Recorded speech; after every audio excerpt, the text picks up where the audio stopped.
afraid to say hi. We usually just start talking shit when this thing turns on. So Just waiting for a go. Oh, go Ash. Ash, start talking. Hey, what's up? I'm Ash. All right, he's nervous. So this is basically Destination Unknown podcast number 3, and we have no Connor, and we have an Ash. So it's Christian, Mike, and Ash, who is a member of FMA, an up-and-coming stage performer, right? Yes, sir. And an awesome athlete at our gym, and looking to take this little road with us. It's almost like we have a cult. So, okay, Ash, I guess, Right. like I haven't done this yet with someone that hasn't been in our crew because we've literally just been like, fuck it, and we've just been rolling with this. So, I like that. basically, you're a corporate guy, right? Corporate guy. Like you work for a big corporate company. I work for a big corporate. Yeah, I wouldn't consider myself a big like suit and tie corporate guy, But what we have, all right, let me give you like a little overview. Let's bring it all together. Bring some context to this. So, if you've heard the first 2 episodes, you know this Destination Unknown thing is us kind of working to podium at a major obstacle course race, and we're following different members in the gym. You probably have a better chance than most to do that. You're welcome. And but our crew of 7 people are all trying to do that, and our goal is to document the whole thing, which I just explained before. badass. And the cool thing is we all do different things outside of it. We all have our goals personally outside of this. For me, I have a foundation, have a company. We have some stuff we want to do. Christian owns a gym, also co-founder of the foundation. We want to build basically our own businesses. We want to build a better community, and we want to become better athletes and share the story while we do it. So that's kind of the purpose. The reason it's called Destination Unknown is because we don't know what the fuck we are doing. We really have no idea. Figure it out on the way. I like it. So that's kind of the scoop. And I figured that instead of just pumping out content through any one brand, it'd be cool just to get like an organic feel, to actually follow a group of people that are just doing something fun. And we have a lot of other adventures for later on. So right now we're doing this obstacle course race thing. That'll be kind of like what brings us all together. Eventually we have other adventures that we want to do.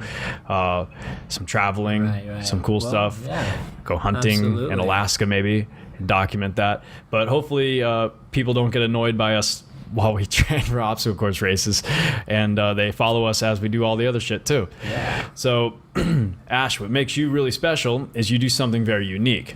You mind me talking about it? No, you go. Yeah. You Keep are talking me up. an I love up-and-coming actor, and I just did a trip out in California, in LA, and everyone out there is trying to make it in acting. Yeah. A lot of people. Yeah. A lot of people fail at it. But what makes it so admirable is that everyone's kind of taking a jump to do it. And you have a different kind of look. You're a theater actor, which is very cool, very unique. Thanks, like you actually, are you a thespian? Or were you? Of sorts. Well, you know, my father always took me to plays when I was young. My father always took me to plays when I was young, but I wouldn't, I guess, consider myself a thespian. I was always like an avid reader, and it took me a while to get into the plays when my dad would take me, but I definitely do appreciate it. I remember there was like an age where it kind of hit, and I was like, oh, like I understand the jokes they're making in Shakespeare now, and it was like kind of like a turning point. But I didn't start really acting until I was a senior in college, and it was, you know, just one of those random You didn't courses. do it in high school? Nope, I did. I always performed. I was in marching band. I did drumline for many years. Oh, that's right. So I was always like in front of a crowd, a sense, but it's a little bit more personal with theater. You know, you've got like hundreds of people around you with drumline and marching band, and you know, you've got thousands of people in front of you, so it's easy to kind of lose your personal identity. But with acting, it's much more personal and a revealing of yourself. Did you do drumline in college at all? Yeah, I did 4 years of high school drumline and 4 years of college drumline. I forgot what school you went to. My college was Temple University. Oh, you went to Owls? Yeah, and that's in Philly, right? Yeah, go Owls. Oh man, that's so you got like the big time college football. Oh like, yeah, that was drumming. one of the big. That's awesome. One of the big draws of going there was I wanted the whole American college experience. Did you get a scholarship or you just did it? No, we do get some sort of like a little grant scholarship for being in marching band, but it's not like you're not getting a full ride drumline. This is not the movie Drumline. Like, that doesn't happen. I'm just picturing you battling like whoever you're. What do you? I mean, we did have drumline battles when we go to like bowl games and other like games, smirking at each other, like rocking, 6/8 time beats. It's like, yo, this is what I got. Yeah, I mean, there were definitely drumline battles. I remember we did one against Rutgers when we went to Piscataway, New Jersey, and we played them, and I believe our football team beat them. And then after the game, the two drumlines got together and had a drum battle, and it's kind of like. But that's cool though. It's like the culture, right? That's yeah. Do you have like the freedom to go hang out with those other? Oh yeah. Well, the thing about like marching band is that it's not as, we don't really oppose each other. We're all about the music and the art. So once the game's done and everything, we're all friends, and we don't really, You don't go home. We don't know. Get upset. He doesn't. The guy doesn't touch my drum, and I punch him. That'd be pretty cool to watch though, to see if that happened. I'm sure it's happened before. We'll probably find it on YouTube. We're just there to, we're entertainers. We're there to entertain and bring everybody and have a good time. So. Damn. Well, so that led to you wanting to become an actor? That was your beginning in entertainment. So yeah, I guess. That was my, I was always, at first I was an athlete, like a soccer player, and I played pretty much every sport.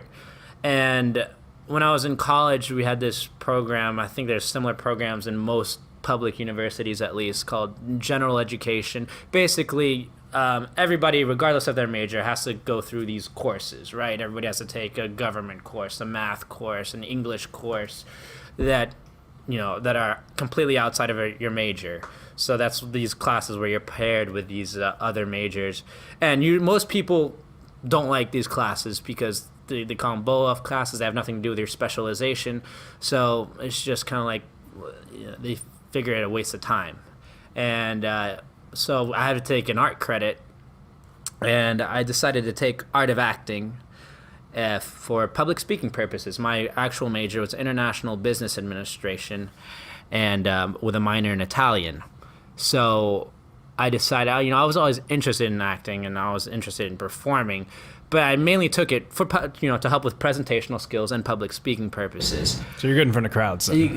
Well, yeah, it's like so solo, now. Like, obviously, with a bunch of drummers. But. Right, yeah. I'm not afraid to public speaking, which they say public speaking is the number one fear amongst people, over dying. And so, no. Over dying? Yes. If you look it up, at least it was what I was told was that, it's public speaking number one, dying number two as far as fears, like most common fears go. I don't think there's anyone at this table that has any no public speaking. I definitely don't get that vibe, but talking about the general public, I don't even have fear of fucking dying. That's not even on his list. Yeah. He's more afraid that there's carbs in his meal. That's higher up on the list. So that was my original intention in taking that acting class, which there are many different art credits I could have taken, and I ended up actually loving the class. We do all these exercises. We started doing all these exercises, trying to break out of our comfort zone, which was something that I really dug. Like one of the exercises I remember beginning, we would stand in front of each other, just like take two partners, and we'd all stand in front of each other. We had to stare at each other into each other's eyes, which is a very, for humans, that's a very vulnerable thing to do. Yeah. And we had to go back and forth saying, I love you and I want you. So I'm just staring into this. And you have to hold eye contact. Yes, we're standing into this random girl. Like I'm staring into this random girl's eyes. Never, don't know her. What's her name? Do you remember the name? I want to say it was Abigail. Dope. I want to say it was a girl named Abigail. But so here we are. We're standing in front of each other and pretty much strangers at this point. This is like the first week of class, and we're saying, I love you, which it's not something I say a lot to a lot of people. That to me that's a pretty serious thing. But obviously, you have to keep a straight face. Right, right. It's not like maybe I'm feeling giddy now, but exactly. I imagine if I had to look someone in the eyes. And then even to be honest, even worse was the "I want you." Yeah. And because then there's that sexual aspect to it, I guess, and you don't know Was this she hot? person. She was cute, yeah, from what I remember. All right. At least they paired you up with someone. Yeah, But regardless, so, and it's, basically that was about, all these exercises that we did at the beginning were breaking down social barriers and getting comfortable with each other, and that you can do these things and it'd be okay. And so I loved that. And then as we were going through the class, I remember with one girl's, I had my final scene to do, which I remember was The Glass Menagerie, The Gentleman Caller by Tennessee Williams. And this other girl had a scene partner doing the scene Proof. And her partner ended up dropping out of the class or something like that. Because, it's a blow off. So you got the role? To some people, it was a blow off class. And so my teacher was going to give her, just do a monologue for your final instead. And I was like, no, you know what? I'll do the scene. I'll do my final scene, and then I'll learn Is this scene. in college? I mean, this is in college. This is my first fall semester of my senior year. So, yeah. So this is, final year of college. And so I agreed to do it because I enjoyed the class so much. And after that class, my teacher ended up signing me up for another theater class for theater majors the very next semester. And so I ended up doing a whole year of theater. Now, when you do theater major, does that mean you're in a specific play, or you got to do the class? No, so, just like with any major, you go through the building blocks. So there's acting 1. So basically I was in art of acting my fall semester. Got it. And then she signed me up for acting 1. And so I used it, it was basically a free elective for me. Got it. So, but outside of that class, you got an actual role, the main role. Oh, there wasn't, no. So, I wasn't, auditioning for plays and doing stuff, because I was still doing marching band. I was still doing so many other things. I was just, going through the class. And I didn't really start getting serious into acting. Well, I guess that was my introduction to acting. And then after college, I moved to Italy. And that's where I really, got down and went to a professional actor studio and studied there. In Italy? In Milan. And so, after college, my first job was I was a high school teacher, an English high school teacher in the Milan area. And I remember the first month or so, I didn't know anybody. I moved to a new country. I spoke Italian, but I remember just kind of being depressed because I didn't really have anything. I didn't have any sense of community. I didn't have any friends really. It was just kind of going to my job, going back home, and I didn't even know where to go, what to do. And I remember thinking how much I loved acting, and so I Googled, acting studios Milan. Google's your best friend. And I found this Michael Rogers acting studio, who is an actor. He was an actor in the U.S. He's Scottish. He's Scottish. And he set up this actor studio in Milan that does acting. He teaches acting in Italian and English, both. Super cool. So I went there, and while I was high school teaching, I'd teach So during you'd the on the day, side, and then at yeah. night I would go to the actor studio and work on my acting over there. Were they making spaghetti westerns? No, we kind of focused on classical theater, kind of the real. So heavy did stuff. you are you more drawn to the classical theater stuff? Because you're doing, am I allowed to mention, or at least a Greek tragedy or a Greek comedy? And is that your preference, or is that just kind of what you're more suited to do? Is that's your intro to the industry, or is that what you like? I was always exposed to these contemporary classic plays, Tennessee Williams, Edward Albee, Kenneth Lonergan. And so that's just kind of always what I took to. It was what I connected with. Especially Tennessee Williams is my favorite playwright, and Glass Menagerie is my favorite play. And because, I don't know, I guess it was my first introduction to acting, and then I just felt so closely related to the character of Tom. But, so I felt like in theater I could get a message across and see how that message affects the audience. That's awesome. And I could get that real-time response, which, I guess in film work, So you in a don't perfect world, in a perfect world, you'd like to have the best role on Broadway versus being in a movie. Like, what's end goal for Hatch? What would you rather do? It's funny how you mentioned that, like, well, I guess for a lot of actors, it's, be on Broadway is the big, the big goal, or to be a Hollywood movie star is the big goal. For me, whenever I'm acting, the same thing when I'm performing a marching band or performing in any sense, what I'm trying to do is change the audience in a positive way. And as long as I've done that, I feel like I've achieved my goal. So with whatever the playwright or the play or the music is trying to convey, that I convey as best as possible, and that I get the audience to think. That is always my goal when I'm acting or performing. And so I can't say that, obviously I would love to be on Broadway given the opportunity, but if it doesn't happen, I'm okay with that. What I want to do is to have an effect on the people that I perform for, and that I'm able to have a chance to possibly change their lives. If I can just get one person, then I'm okay with that. And that, to me, I would be a successful actor. That's cool. That's awesome. That is, what's your background? In, like, my ethnic background or? Ethnic. So my father is British. He's straight up a white British dude. He still has a British accent. He was born in Liverpool, grew up in Chesterfield. And my mother is from a small island called Mauritius. It's an African island. I know where it's at.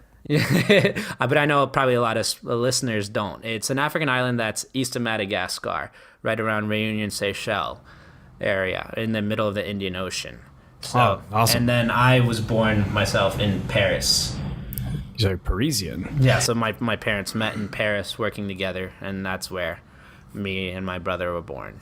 So right now, your goal, like if you had to say your 10-year timeline goal, 5-year timeline goal, like if that's putting you on the spot too much. No, not at all. It's funny. I mean, it's a good question to be asked, and I'm not sure it's one I have the answer to. Because I'm still young myself. I'm only 26 now. Yeah. But I'm just, I'm kind of figuring out what this life thing is about. And I just kind of, whenever I see something I enjoy doing and can have a positive impact, I kind of just go for it and see if I enjoy it. And if I enjoy it, I kind of keep doing it. So, traveling has been a big thing. Performing has been a big thing. Playing music. So, in that sense, 5 years from now, I just hope I'm still exploring and I'm still growing myself. Yeah. And if something comes of that, I mean, you're still so early. You're only a few years out of college, man. It's just cool that, like, I'm almost envious of you because you're so dedicated to this craft. Like, and I've jumped through so many different things personally, so I'm like picturing myself like in your shoes a bit. I'm like, man, I wish I had that fire for when I was, playing music all the time. Like that. Yeah. It's pretty awesome that you're really that, dedicated. Well, yeah, to it. It's weird. I don't know whether it started out as an escape or anything, but like I do things. It's almost hedonistic in a sense. I do things that feel good, but also it has to have, it has to make other people feel good at the same time too. Yeah. Really. Like. I get it. Christian's starting to play guitar, so if you hear some background music, he's starting to play some melodies over this tale. This is a really cool story. Hold on. Let's disclaimer this shit because nobody can see what's happening. If you hear things that sound good, it's not me playing. If you hear me fucking up some chords, it's definitely me playing the guitar. No, it's so cool, man. I think, so we're basically, all, like I mentioned before we started recording, we all have our own little goals. This is why it makes you such a unique little piece of this puzzle, is because we're all very passionate about what we do, and you're extremely passionate about what you do. But what's cool is we're not alone. Even though we're all doing different shit. For sure. Like, we know you're an actor. We know that you're trying to get parts in plays, get the right connections, and do your stuff. And we have no doubt that you're talented. We've seen you play and sing on Facebook. I'm sure that is just that's a good representation. Don't speak too soon. What's cool is what Christian brought up once is we're kind of like a mini networking group. Like, we're not we're very qualified. Like, we're not like a bunch of people that just meet at this networking event once a month or once a week that Right. they do. Like, we're all kind of like brothers here. Yeah. And we're all want to help each other. So there's a few people that, you know, Christian might know, or I might know, that we meet along the path of our different roads that could be awesome help to you and get you places, or vice versa, you know. And this is kind of this whole journey and what it's about. Oh, So- I feel that totally. I mean, you don't discredit anyone you meet. I love jumping into so many different things, like, you know, maybe jumping into an improv class, or just like even a salsa class, doing like some dance classes, or you never know who you're going to meet and what, you know, I did a what's going to salsa come class about. once. Yeah, it's fun. I did one.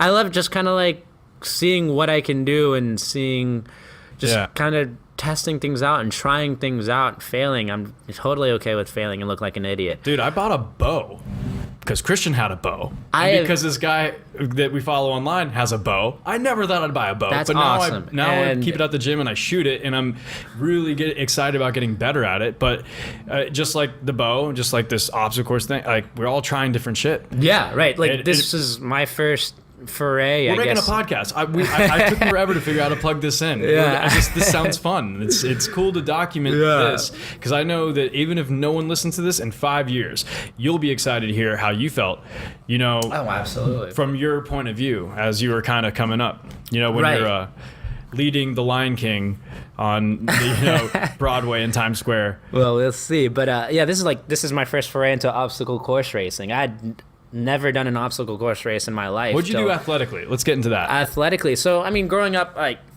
I'm French, and so soccer has always been a big part of my life. Like, the World Cup is going on right now, and I'm like, I'll wake up at 5 in the morning to watch games live. You know, tomorrow France is playing Peru. To watch soccer live. Oh yeah, absolutely. Like, I still remember in 2002 World Cup, it was in South Korea, Japan. So the time difference between here and there is tremendous. I was 2002. I was 10 years old. I was in elementary school. My father would wake me up at 2 in the morning, 3 in the morning to watch he's the England, games right? live. Yeah, yeah. Is he still like England? It's like, yeah, no, he supports England. I support France, and but so that was. So I've always watched the World Cup and watched soccer and played soccer. Now, let me ask you this. As an actor, how much of that comes from soccer? How much of acting comes from the soccer? Yes. Or how many professional soccer players take acting classes so they can roll around on the ground holding their legs? I see where you're going with this. You know, I don't agree with flopping, and I never have. And I guess it's a tactical part of the game, which I don't agree with. I don't do it. That's what I hated about. I remember I was in college for the 2006 World Cup. I had a super juiced up roommate. I mean, and he was a German fan, and I guess he wasn't really relieved until a couple of years ago. But I remember him freaking out because the team he was playing, and I think it was Italy. I think there was three Italians guys, are notorious. I feel, because I remember he goes, They are you seeing notorious this? for flopping." Are you seeing this? This guy's laying on the ground. No one touched him. No. But it's a strategy, And I will too. tell you. Well, I'll tell you this. So- I've played soccer my whole life, and when I moved to Italy, obviously pick up soccer with Italians. My goodness. Anytime there was like a small foul, they would stop the game for 20 minutes to argue about it. And I'm like, this is pickup soccer. I'm like, guys, come on, can we just play? Like me, I get fouled, I fall down. You know, if it's enough, I'm not a humongous dude, and these guys, like, I'm pretty fast, so they just hack at my legs, and I ended up falling. But I'll just kind of roll and then jump back up and keep going. If it's a foul, it's a foul. If it's not, just keep going. But Christian has something to say. I can see Yeah, that. he's smirking. The hardcore Italians, they do car stuff. I want to hear what he's going to say. What's he going? I mean, I grew up in Italy, and we would have soccer teams come stay at our hotel in the mountains to do off-season training. And I always thought it was so cool. I would get jerseys from the players and stuff. And it wasn't until I think it was, when I got really wrapped up into downhill mountain biking, or just mountain biking in general, like obstacle course racing, mountain biking is, you face so much adversity in the sport. Like, you're just battling a mountain downhill mountain biking is nuts. It's like Formula One qualifier. Everything is down to like tenths of the second. Really dangerous You're eating too. shit and just getting back up and getting back on as fast as you can. You can't even think about the fact that you just ate the ground with your face, because just the thought takes time, right? And you're trying to get to the bottom as fast as possible. So I remember we were at a mountain bike race watching the World Cup. Like, my parents were watching it when we were in the hotel room. And I'm like, man, these guys are a bunch of fucking pussies. I'm like, they get paid that much money to lay on. I'm like, if you're getting paid that much money, you better lose a fucking limb before you're laying on the ground. And, just the way I live my life, I would have nothing in common with a professional soccer player. Like, they couldn't hang with me for 5 minutes. I don't give a shit what they do in their daily life. They make a lot of money though. They do, but like I said, I don't do it, and I don't make a agree lot with of it. scars. I had a conversation with someone. This is just random. I went to this breakfast place this morning, and they had the World Cup on, and I think it was Uruguay and who the fuck cares? And Saudi Arabia. Saudi Arabia. That's who it was. I was literally couldn't think of it. Ash knows everything about everything that's going on. So- All I did today was watch soccer So and I was go talking work to him, out. and I was telling the guy, there's got to be a country that, let's say I practiced every day for 5 years. There's got to be a country team that me, and then I was talking to the bartender. I'm like, we could probably make at least one team. There's some country we can make. I a wonder team if on. I could probably play for Mauritius, maybe. I bet you could. The tiny island. Surely. You're good though. Surely I can make one of the best. Did you play 22. club teams when you were in high school and stuff, or? Yeah, I did play like club like through middle school and stuff, but I played every sport: basketball, tennis, baseball. I like to dabble. Jack of all trades, I guess. I mean, I think soccer is such a big sport globally that there's no way you would make it on any shit country's team. Like, think about it. There's Think got about to be. that. Even third world countries, little kids are in yeah, the street playing soccer. Yeah. It's different than it's different than obstacle course The racing. caveat was 5 years, of nothing but that, like training and being like peak shape. It wouldn't be like I go out now to try out. For sure. Yeah, but I mean, people make a life dedication to being on a World Cup soccer team, even for the shitty. It's like being an Olympic athlete. Yeah, it's pretty. Yeah. It's pretty important. I was pretty much thinking about like what. Even though I still think those guys are pussies. I was thinking They like did there's make a got to life be commitment. countries that have like there's countries that have like 2,000 people in it. And Yeah. I was thinking I mean, you think of I'd make Iceland. the Vatican team. I think I'd make the Vatican team. If the Vatican had a team, it's its own country. San Marino has a team. You don't want to be on the Vatican. The fucking Pope has to be the goalie. I mean, you think of Iceland is in the World Cup, and their country. Do they make so there's teams that compete on the world level, and then there's teams that actually make the World Cup. Maybe we wouldn't make the teams that actually make the World Cup, but we'd make a team like one of the country's teams. No, but if you think of Iceland, like, the soccer is not their first profession, like, of anybody on that team. They're like dentists and like doctors and stuff, which is why it's ridiculous That's that they're in the kinda fun. World Cup. Yeah, That's and awesome. They took the Euros by storm. Put off my meeting till Monday, Mo. Like, I think the head coach is a dentist. Like, that's Iceland? of Iceland, because I mean that's a small country. That has some amazing CrossFitters. Yeah, I mean, I Oh, bet. man. Isn't that guy from the Game of Thrones from Iceland? I don't know. I don't watch know, that I know show. who you're talking about. The mountain. The mountain. But he's He's can't. from somewhere in Scandinavia. If it's not Iceland, it's like Sweden or Norway. Yeah. Annie Thor's daughter's from Iceland. Who? Annie Thor's daughter. Oh, did you say Thor as in like the Did you say Thor? North god? Thor. The Yeah, North- for sure. the I mean, Norse look at god? her. She looks like a goddess. Who are we talking about? I have no idea. Oh, Google her right now. Young Jamie, pull this shit up. All right, who are we pulling up? Iceland? Dude, I don't know what I'm typing. Pull up Iceland and CrossFit and see what the first thing is that pops up. Iceland CrossFit. This is our first time actually Googling something on the show. There's some jacked ass women on here. It's all women. And they're all, Oh, there she is. oh my God. Dude, I'm growing ovaries as I'm looking at this. Holy shit. Yeah, these women would kick my ass. Every one of them would. This is crazy. Yeah, Iceland, they're tough. Tough people there. I mean, I think it's just a country of CrossFitters. I think that's the only Is that thing. the national sport? The national sport is CrossFit. They have a dentist who also is the coach for the soccer team. Everybody else is a CrossFitter. All their sports, people, like you see their soccer team come out in the field, they're all like jacked and like, yeah, we might not be good at this, but we will throw you into the stands. You know? Yeah. Dude, so, all right, so what is, I guess you never answered the question. Where do you want to be in 5 years? I think my answer was I don't have an answer. Oh, you're just playing it was by kind ear? of a non. It was kind of a non-answer. It was just Yeah, you kind of evaded it, I'm 'cause more I'm- about the journey rather than the destination in Bam. a sense. Dude, plug. Plug it. You heard it here. So Because the destination is unknown. We won't get through a oh damn my gosh! episode without I saying didn't it. even think about the destination. I know, but yeah, there you go. Right on theme with the podcast. Well, dude, hey, we're stoked to have you in here. We're already at 30 minutes, which is about where I wanted to be.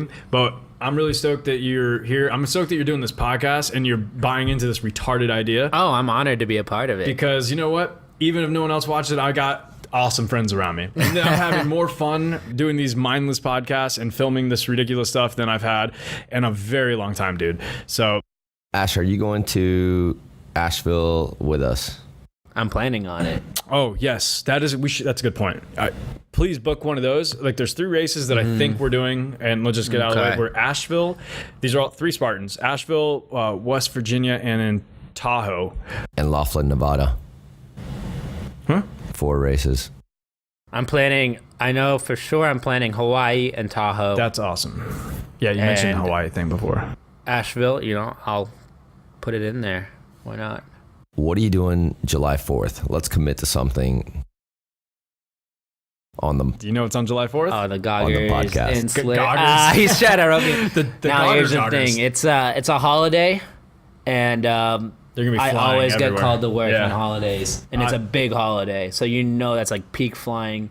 So most likely, Yeah. I don't find out my schedule till next week, but I'm 99% sure that they're gonna be flying me somewhere. So 1% is definitely joining us. That's 1% better than 0. I'm committing your 1% if you don't get called in. Okay. Well, dude, we're excited that you're a part of this. We can't wait to put all your personal details on the Destination Unknown blog. Let's play some guitar. Let's play some Let's do it. All right, guys.